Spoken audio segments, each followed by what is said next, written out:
November 12, 1944. Aachen, Germany. Oberst Friedrich Weber stood in the ruins of the city's main power station, watching American engineers work under floodlights that turn night into day. His assistant, Hauptmann Klaus Steiner, handed him a technical assessment that had arrived from Berlin's Ministry of Armaments.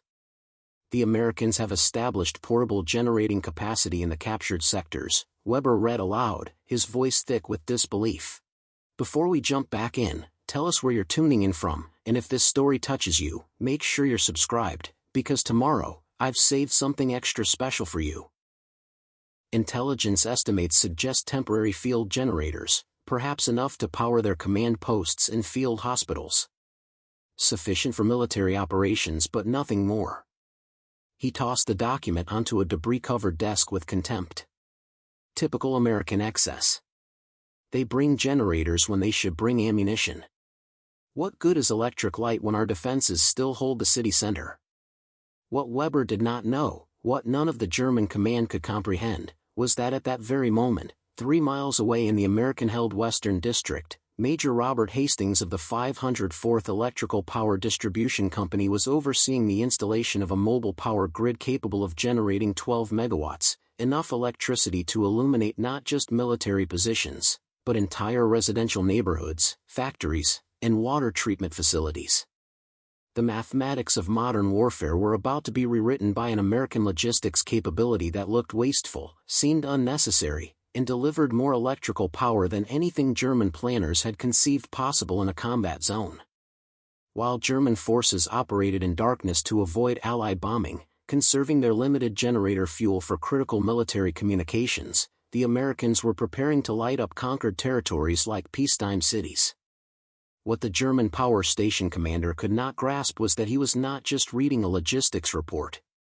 He was witnessing the death warrant of German civilian morale, written in the most decisive language of modern warfare, the ability to restore normal life faster than the enemy could destroy it.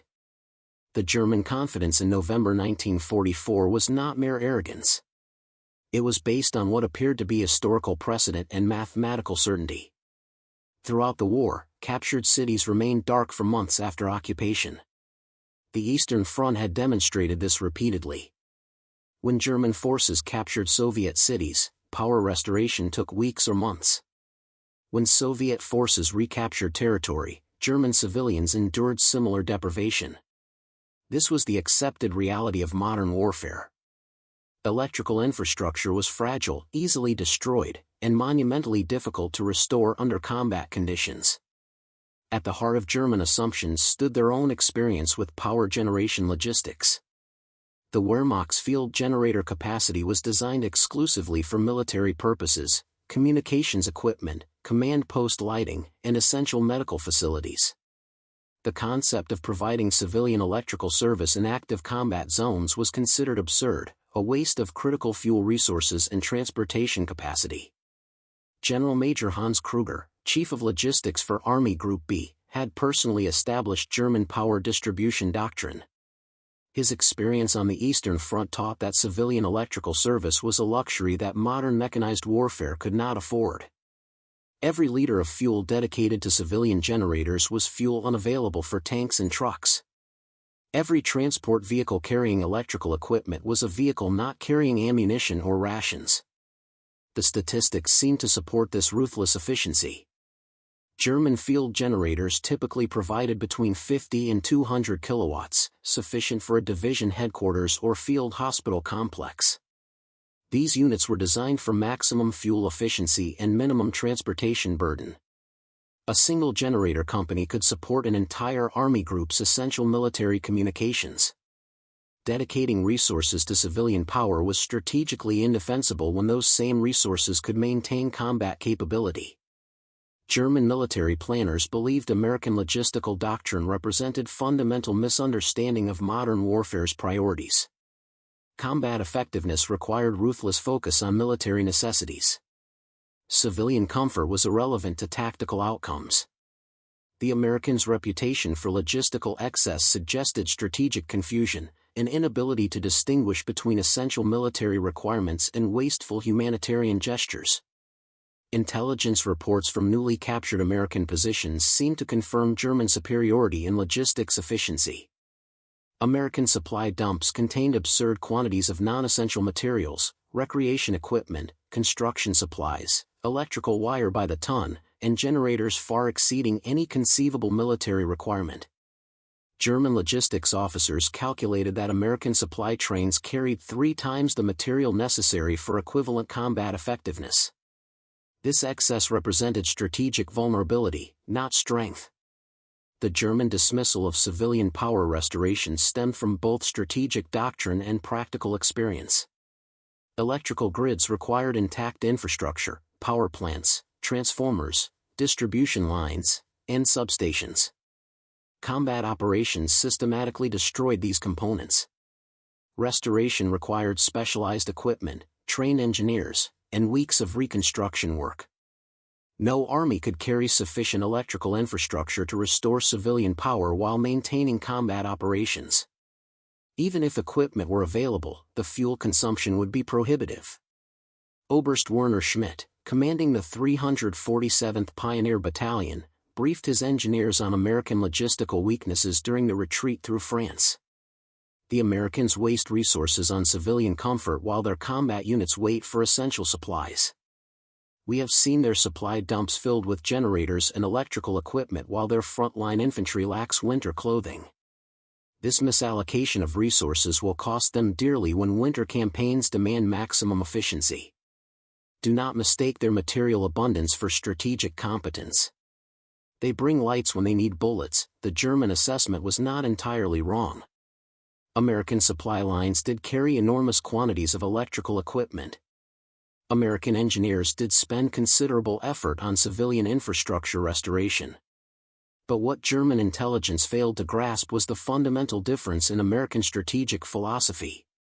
While Germany pursued military victory through ruthless resource concentration on combat forces, America was waging total logistical warfare designed to break enemy civilian morale faster than combat operations could break military resistance.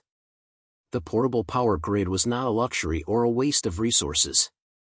It was a strategic weapon designed to demonstrate that American occupation meant immediate return to civilized life, while German defense meant only continued darkness and deprivation. The psychological impact would prove more decisive than any tactical battlefield victory. At the Westinghouse Electric Corporation's war production facility in East Pittsburgh, Pennsylvania, a team of engineers led by Thomas Crawford had spent 18 months developing something unprecedented, a mobile electrical substation capable of deployment in active combat zones. The project began in January 1943 when Army logistics planners recognized that rapid power restoration could provide strategic advantages beyond simple humanitarian concerns. Crawford's team understood that civilian morale in occupied territories directly affected resistance activity, collaboration with occupying forces, and overall military governance costs. A population with electrical power was a population less likely to engage in sabotage, more willing to cooperate with occupation authorities, and more convinced that German defeat was permanent rather than temporary. The technical challenge was enormous. Traditional power generation required stationary plants, extensive distribution infrastructure, and stable fuel supplies. Combat zones offered none of these prerequisites. Crawford's solution was revolutionary: modular generating units that could be transported by truck, connected in series to scale output capacity, and integrated with hastily repaired local distribution systems. Each unit generated 500 kilowatts using standardized diesel engines. 6 units could provide 3 megawatts, enough to power a small town. 12 units generated 6 megawatts, sufficient for a significant urban district. The modularity allowed scaling to match available fuel supplies and local demand. But the true innovation lay not in the generators themselves, but in the rapid grid integration system. Traditional electrical distribution required weeks of careful planning, precise load balancing, and extensive testing. Crawford's team developed quick connection transformers and automatic load balancing systems that allowed engineers to restore power to entire neighborhoods within hours of securing territory. The system could operate on partially damaged infrastructure, routing power around destroyed sections and automatically compensating for imbalanced loads. Preparing and narrating this story took us a lot of time, so if you are enjoying it, subscribe to our channel, it means a lot to us. Now back to the story. German engineers studying captured equipment after the war would describe it as 10 years ahead of European electrical engineering standards. The first major test came on August 25, 1944, when Allied forces liberated Paris. Major James Mitchell of the 519th Electrical Distribution Company received orders that would have seemed insane to German logistics planners: restore electrical service to central Paris within 72 hours of occupation. Mitchell's company deployed 18 mobile generating units across the city's western arrondissements. French electrical workers, who had sabotaged their own systems to deny power to German occupiers, were shocked when American engineers began connecting portable generators to the damaged grid. Within 48 hours, streetlights illuminated the Champs-Élysées for the first time since 1940. Within 72 hours, residential power was restored to neighborhoods housing over 200,000 civilians. The psychological impact exceeded all strategic projections. Parisians who had endured 4 years of darkness watched American engineers restore electrical service faster than German forces had established it after the 1940 occupation. The message was unmistakable: American logistics capabilities operated on a scale that made German administration look primitive by comparison. Civilians who might have viewed the liberation with cautious uncertainty became convinced that German defeat was absolute and irreversible. When lights came on across entire districts, powered by American generators feeding French distribution systems, the demonstration of material superiority was more effective than any propaganda campaign. German intelligence officers monitoring French civilian morale through underground networks reported unprecedented acceptance of occupation authority, driven primarily by the immediate restoration of electrical service. The technical achievement was matched by strategic foresight and fuel logistics. The mobile generating units consumed approximately 500 gallons of diesel fuel per day at full capacity. Supporting 12 units required 6,000 gallons daily, a logistics burden that would have crippled German supply systems. But American fuel logistics operated on scales that German planners considered impossible. The Red Ball Express and similar supply operations delivered tens of thousands of gallons daily to forward areas. What seemed like wasteful excess to German efficiency-focused logistics was actually strategic redundancy that allowed Americans to support both combat operations and civilian infrastructure simultaneously. The fuel consumption that German planners dismissed as unsustainable proved entirely manageable within American logistics capabilities. September brought systematic deployment of mobile power grids across liberated French territories. The 504th Electrical Distribution Company established power generation in Reims, restoring service to 40,000 civilians within 5 days of liberation. The 612th Company brought power to Nancy, demonstrating that the Paris success was not an isolated achievement but a repeatable capability. German commanders monitoring these operations through intelligence networks struggled to comprehend the strategic purpose. General Major Kruger's assessment to Army Group B headquarters revealed the depth of German incomprehension. The Americans dedicate transport capacity to civilian electrical service while their armored divisions wait for fuel. This represents either supreme confidence in their supply superiority or catastrophic misunderstanding of logistics priorities. Either interpretation should concern us, but I cannot determine which represents reality. What Kruger could not grasp was that the mobile power grids served multiple strategic purposes simultaneously. Restored electrical service reduced civilian resistance to occupation, decreased military governance costs, enabled rapid industrial restoration for war production, and demonstrated material superiority that undermined enemy morale. The fuel and transportation costs were not waste but strategic investment that paid dividends across multiple operational domains. By October 1944, American electrical restoration capabilities had restored power to over 2 million European civilians in liberated territories. The scale of operations dwarfed anything attempted in military history. German forces retreating through France and Belgium encountered populations that viewed German defense not as liberation from occupation but as threat to their restored electrical service, heating, and water supplies. The psychological transformation was complete. American power generation had become more valuable to occupied populations than German military protection. The transformation began on October 21, 1944, when the 504th Electrical Power Distribution Company received authorization for full-scale urban restoration operations in Aachen, Germany itself. Lieutenant Colonel David Armstrong, commanding the Electrical Engineering Task Force, was ordered to develop tactics specifically for restoring power to enemy civilian populations during active combat. His philosophy was simple: demonstrate that American occupation meant immediate return to peacetime living standards, making continued German resistance psychologically untenable. The portable generators that German engineers had dismissed as temporary field equipment proved to be instruments of strategic psychological warfare. Armstrong's 6 mobile substations could generate 8 megawatts, enough electricity to power essential services for 60,000 civilians, while American and German forces still exchanged artillery fire across the city. The concentrated generating capacity that German planners dismissed as wasteful proved revolutionary in application. Unlike distributed military generators scattered across command posts, the American system concentrated power generation at secure locations, then distributed electricity through rapidly repaired civilian infrastructure. Every kilowatt delivered to German homes struck a blow against civilian morale more effective than any artillery barrage. German families watching their lights come on under American administration while German-held districts remained dark received an unmistakable message about which side possessed the resources to provide civilized living conditions. The first major demonstration of strategic power restoration came on November 3, 1944, during the battle for Aachen city center. Captain Richard Foster, commanding Mobile Generator Company C, positioned his generating units in a secured factory district 300 meters behind active American infantry positions. His concentrated power grid fed electricity to neighborhoods where German civilians had endured 6 weeks without power during the siege.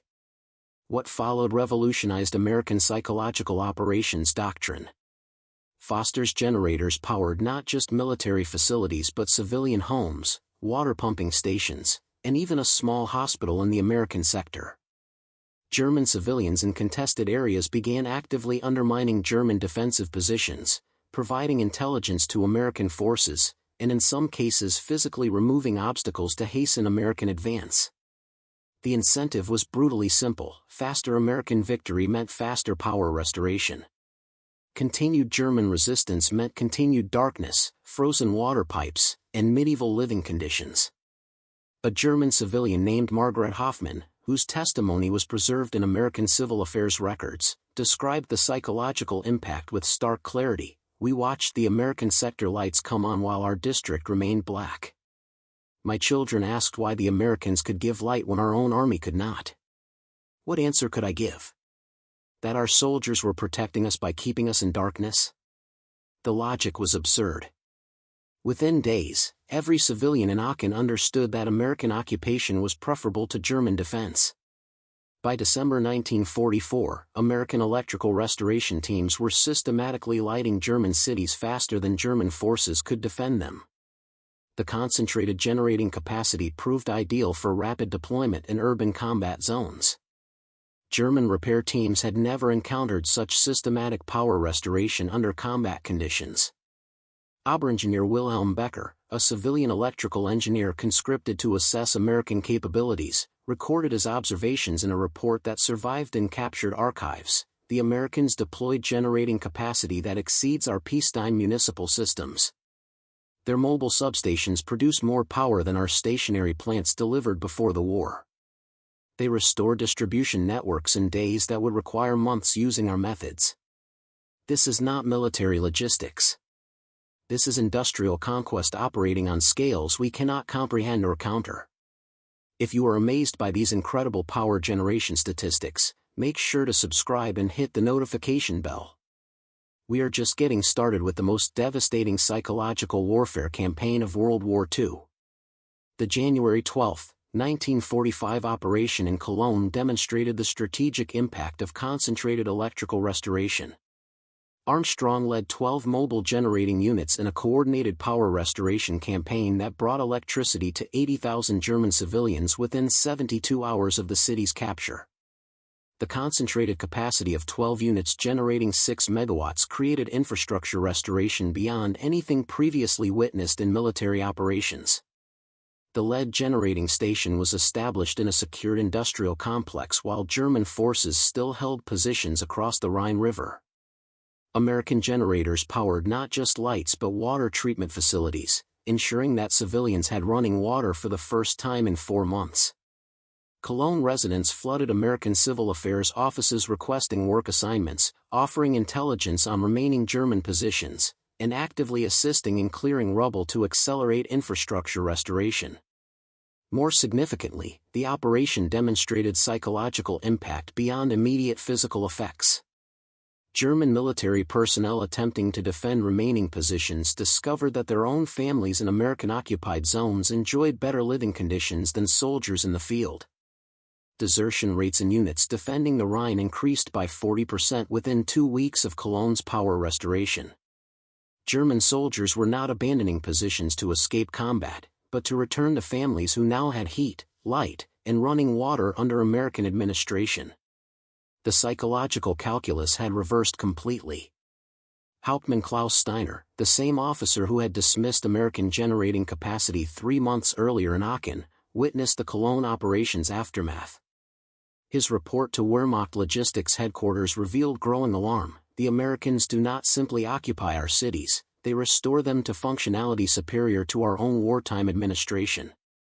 Their generating capacity creates living conditions that make continued resistance psychologically impossible for civilian populations. Our soldiers defend positions while their families enjoy American electrical service. How can we maintain combat motivation under such conditions?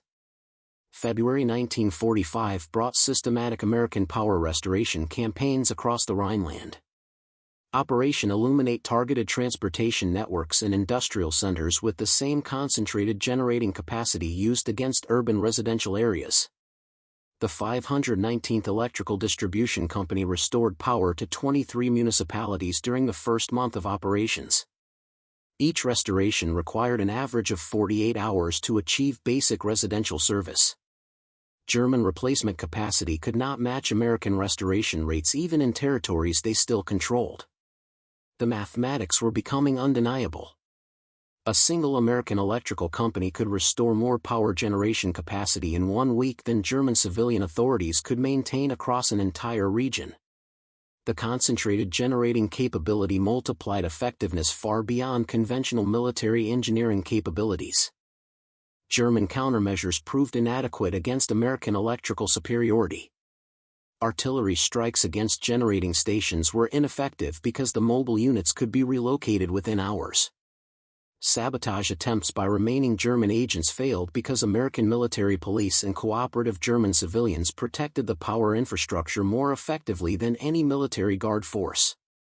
Most importantly, the psychological benefits were so overwhelming that prevention became impossible once populations experienced restored electrical service.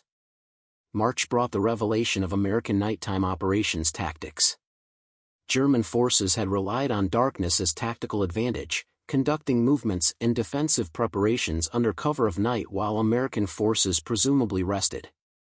But American-occupied zones never truly experienced darkness. The massive generating capacity allowed full nighttime illumination of streets, checkpoints, and defensive perimeters. American soldiers operated in artificial daylight while German forces stumbled through blackness. The tactical advantage extended beyond simple visibility to psychological dominance that demoralized German troops before combat even began. April 1945 brought systematic destruction of German civilian morale through power restoration. American electrical companies advanced with front-line combat units, establishing generating capacity within hours of securing territory. The 504th Company restored power to Kassel before German defenders had fully evacuated the city. Civilians watched streetlights illuminate while Wehrmacht trucks retreated into darkness. The symbolism was devastating to remaining German resistance psychology. Railroad operations in American-occupied zones shifted to full peacetime schedules enabled by restored electrical signals and switching systems. German-controlled rail networks operated on emergency protocols, struggling with manual switches and limited locomotive availability due to fuel shortages. American trains ran on time, powered by restored electrical infrastructure, while German logistics collapsed into chaos. The contrast became a military advantage as American supply chains operated at peacetime efficiency while German logistics degraded toward medieval transportation methods. Even in darkness, the technological gap extended beyond generating capacity to operational doctrine. German electrical restoration doctrine required extensive planning, specialized equipment fabrication, and weeks of careful reconstruction. American rapid deployment systems allowed power restoration before German engineers could even complete damage assessments. Speed became an American advantage that turned infrastructure destruction from German defensive tactic into American psychological weapon. May brought the systematic restoration of German industrial capacity under American administration. Power generation that German planners assumed would require months of post-war reconstruction was operational within days of occupation. American engineers restored electricity to German factories faster than German authorities could organize evacuation of industrial equipment. Machinery that German forces planned to deny to Allied occupation remained in place, powered by American generators, producing materials for American military operations. Technical analysis of American generating systems revealed devastating effectiveness of concentrated mobile capacity. Unlike distributed military generators that created isolated power islands across military installations, American systems created integrated grids that replicated peacetime electrical service. German civilians could not distinguish American military occupation from normal peacetime administration based on electrical service quality. The psychological impact eliminated perception of occupation as temporary military emergency. June 1945 brought final German infrastructure collapse. The generating capacity that German planners had dismissed as temporary field equipment proved to be permanent replacement for destroyed German power plants. American mobile substations operated continuously for months, providing electrical service superior to pre-war German municipal systems. Repair became unnecessary because American portable generation exceeded original infrastructure capacity. The psychological impact on German electrical workers became critical. Power plant operators who had maintained German systems throughout the war discovered that American portable generators rendered their expertise irrelevant. Entire professions became obsolete as American generating capacity eliminated need for traditional power plant operation. The demoralization of technical workers who understood that American logistics had leapfrogged German electrical engineering by a decade created personnel shortages that delayed German reconstruction for years. Oberst Friedrich Weber, the same officer who had dismissed American generating capacity 8 months earlier in Aachen, now faced the mathematical reality of German defeat. His final report to the Armaments Ministry was classified but survived in captured documents. American electrical restoration capabilities exceed our total pre-war generating capacity across occupied zones. Their mobile systems generate more power than our stationary plants delivered during peacetime. German civilians enjoy superior electrical service under American occupation than they experienced under German administration. This represents not logistics superiority but complete technological dominance that makes reconstruction under German authority impossible. July brought strategic impact of electrical restoration on German surrender psychology. Wehrmacht units defending final positions discovered that their supply bases had been restored to American-powered operation. Ammunition depots, fuel storage facilities, and transportation hubs all operated on American electrical grids. German soldiers defending German territory were supplied by American-powered logistics systems. The psychological absurdity accelerated final collapse of organized resistance. The accumulated effect was becoming strategically decisive. German electrical generating capacity across occupied territories had been exceeded by American mobile systems by margins of 3-1. Replacement construction was impossible because American occupation had restored superior service using portable equipment. Infrastructure reconstruction would require surpassing American temporary systems that already exceeded pre-war German capacity. August 1945 brought post-war accounting of electrical restoration impact. American mobile generating companies had restored power to over 8 million German civilians using portable equipment dismissed by German planners as insufficient for military field operations. The concentrated capacity proved ideal for rapid urban restoration that eliminated civilian resistance to occupation. If you want to see how this incredible electrical superiority ultimately rebuilt post-war Europe, make sure you are subscribed with notifications on. The numbers we are about to reveal will show just how completely America revolutionized occupation logistics through power generation. September brought systematic analysis of American electrical dominance effects on German surrender timing. Historical researchers examining Wehrmacht command documents discovered that electrical restoration had accelerated surrender decisions by an estimated 6 weeks. German commanders facing American advance understood that occupation would bring immediate improvement in civilian living conditions, eliminating motivation for continued resistance. October 1945 brought the Ruhr Valley reconstruction that demonstrated ultimate impact of American electrical restoration doctrine. Mobile generating companies restored power to Germany's industrial heartland faster than German engineers had believed possible. Factories that Wehrmacht forces had attempted to disable through electrical sabotage were operational within days under American portable power systems. The speed of restoration exceeded German demolition capabilities, rendering scorched earth tactics strategically meaningless. The final campaign demonstrated how tactical electrical superiority achieved strategic reconstruction dominance. American engineers restored power to Essen's industrial complex while German technical workers were still cataloging damage. Krupp Steel Works operated on American generators before German management could organize equipment evacuation. The psychological impact on German industrial workers was profound. They witnessed American logistics accomplishing in days what German engineering would require months to achieve. November brought the comprehensive accounting of electrical restoration's strategic impact. American mobile generating units had delivered over 40 million kilowatt-hours to German civilian populations during combat operations. The scale exceeded total German civilian electrical consumption during the final year of the war. American temporary systems had literally outproduced German permanent infrastructure while simultaneously supporting combat operations. The mathematics of this achievement defied German engineering assumptions about logistically possible operations. December brought German technical assessments of American electrical capabilities prepared for Allied occupation authorities. Oberengineer Wilhelm Becker, who had documented American generating superiority throughout the campaign, provided comprehensive analysis that influenced post-war European reconstruction planning. American mobile electrical systems represent fundamental advancement in power generation logistics. Their modular generating units achieve power densities exceeding our stationary plants. Their rapid grid integration systems restore service in timeframes we considered theoretically impossible. Most significantly, their logistics doctrine treats electrical restoration as strategic weapon rather than humanitarian afterthought. This represents paradigm shift in understanding infrastructure's military value. The human cost of this electrical dominance extended beyond immediate quality of life improvements to systemic psychological transformation.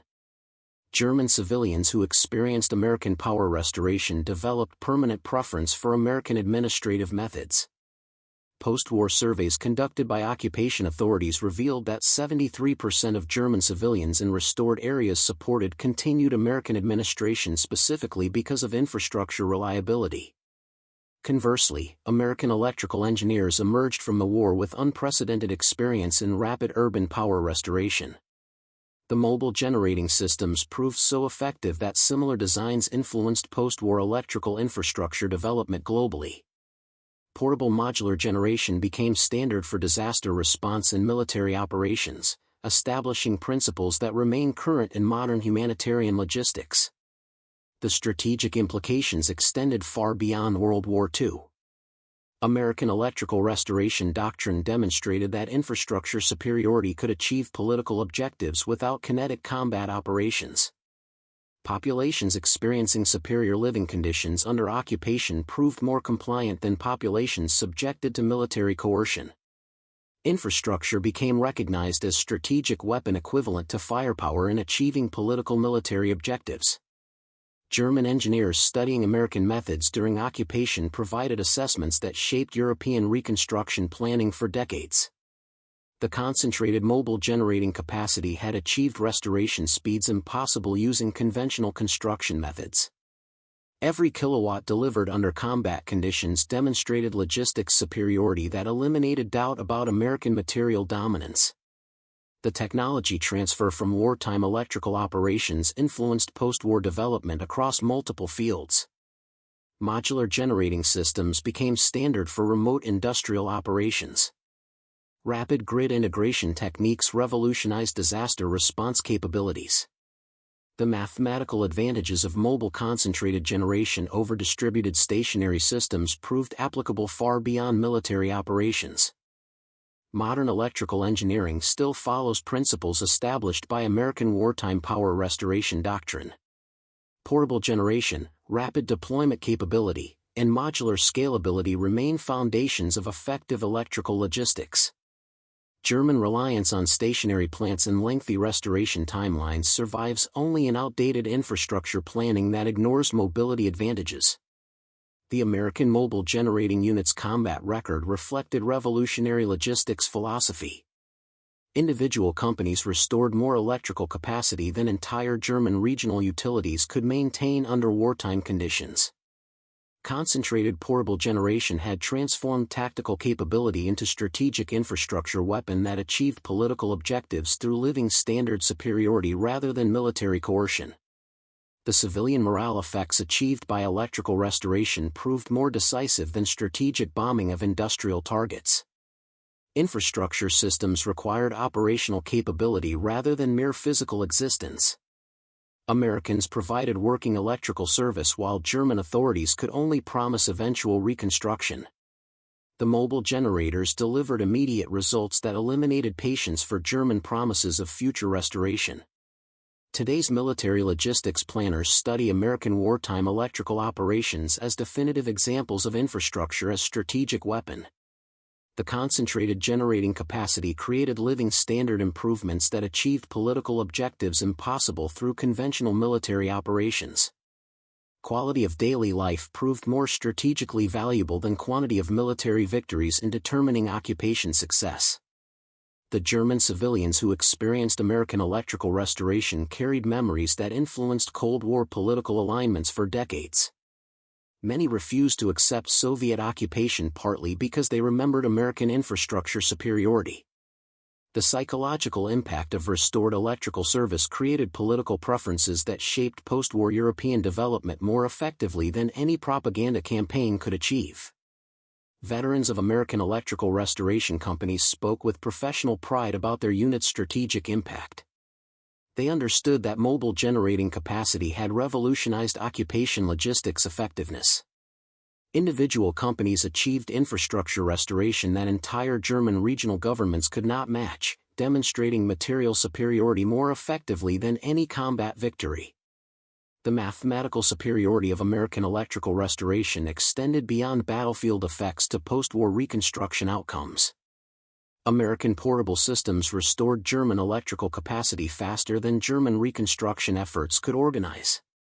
Restoration rates exceeded destruction rates by margins that made infrastructure damage strategically irrelevant. Speed of American deployment eliminated time advantages that German forces sought through demolition.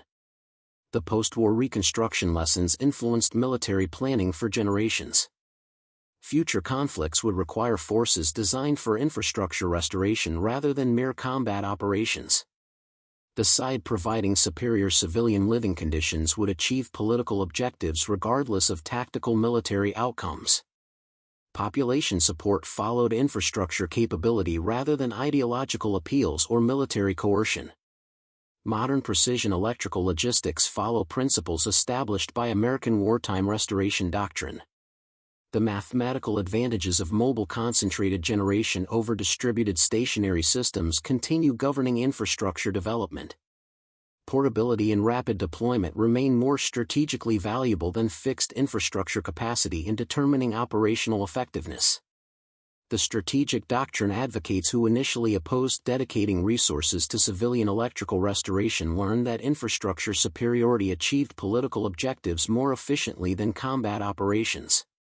American mobile generating capacity could transform enemy populations into cooperative civilians without massive military coercion requirements that traditional occupation demanded.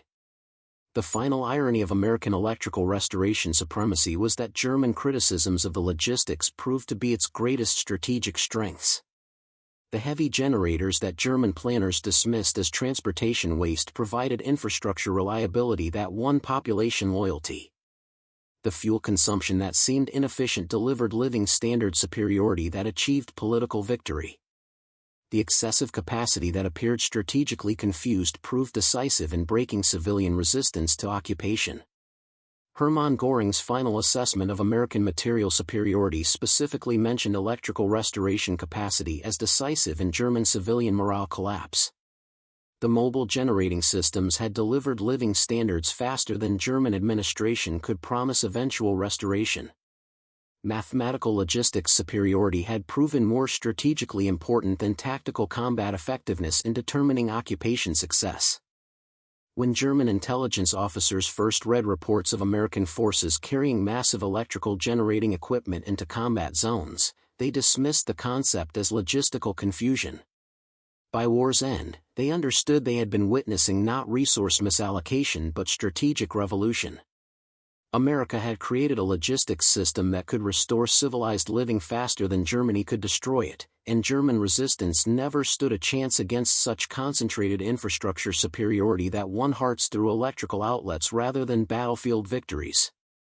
Up next, you've got two more standout stories right on your screen. If this one hit the mark, you won't want to pass these up. Just click and check them out. And don't forget to subscribe and turn on the notification bell so you don't miss any upload from us.